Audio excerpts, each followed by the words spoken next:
Okay, so I have a treat for you prog rock fans out there. This album came recommended to me, and I have to say I am quite impressed by what I have heard. The shortest way I can describe this band before going in depth is they sound like Porcupine Tree and Marillion fused together with hints of Moon Safari. Hi people, and hello my Chili Con Carnage crew, it's Chili here, the man who produces Iron for My Eyes, doing a 5-minute review on Cheat the Prophet's album, Redemption. I know I mentioned a few prog rock groups earlier, but it would be completely disingenuous to, of course, disregard the other elements that can be found on this album. And the first piece, Chaos, certainly is one of those moments that really reminds me of, I guess, synth pop to a degree, such as Gary Newman, minus the overarching industrial sound, which has been replaced by a bit of funk. The bass line at the start here certainly is an unusual one, but is really a hook that I can digest. The vocals soar throughout the runtime, and true to its namesake, it does contain sections within the song that do delve into chaos as it gets a bit heavier for small sections of this piece. But this does give way to the nice guitar solo at the end of the song. The second track, Bad Bitch, is easily the most Porcupine Tree sounding effort off this album, with heavy riffs and vocals that remind me of the Deadwing era for Porcupine Tree. While I must admit that this tune does feel a bit out of place with its repetitive use of the song's title, it's still a cool song that builds to its second half and of course is quite a divulgence compared to the first part. Pretty solid tune if I'm being honest, and I'm overlooking the minor flaws here. One of the more somber pieces off this album has to be Paperwhite 1116, which when coupled with the name of this album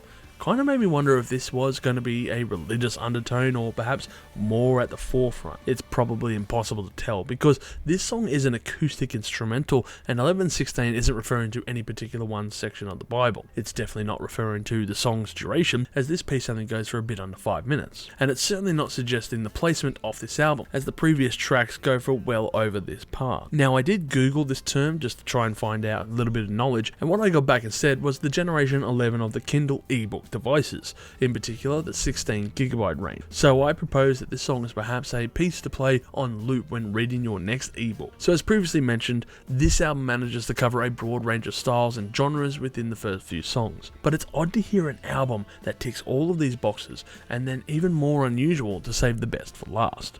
But Cheat the Prophet have some tricks up their sleeves as we move into the final 2 tracks, and let's talk about their song Whisper.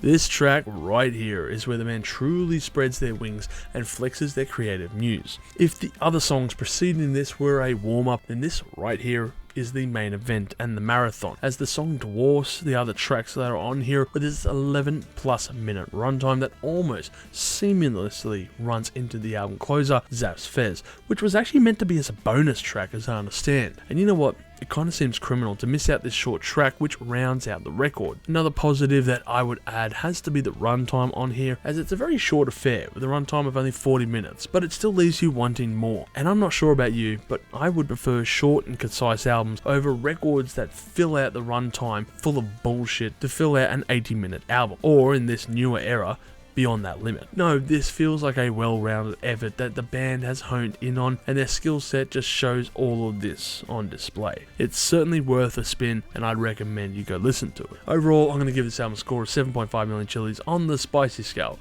with my favourite tracks being Chaos, Whisper, and Zap's Fez. Now, if you're looking for a new band in the prog rock field, then this might just interest you. Cheat the Prophet managed to produce a solid record at its foundation and given us, of course, the taste of what they can offer, and it's a very colourful hors d'oeuvre. Whisper is a spectacular and promising tune that I would just like to hear more of from this band, and I would recommend that you go and listen to this song at the bare minimum. As always, go forth and listen to this album and write below what your favourite track was and let me know about this album. As always, stay spicy out there. Take it easy. If you've enjoyed this content, make sure to smash that like button, subscribe to us, and stay notified for future music related content because it keeps our manager happy at the end of the day. We are also on Discord, Instagram, Facebook, and all those other social platforms if you want to check us out. As always, people, you have a great day and stay spicy.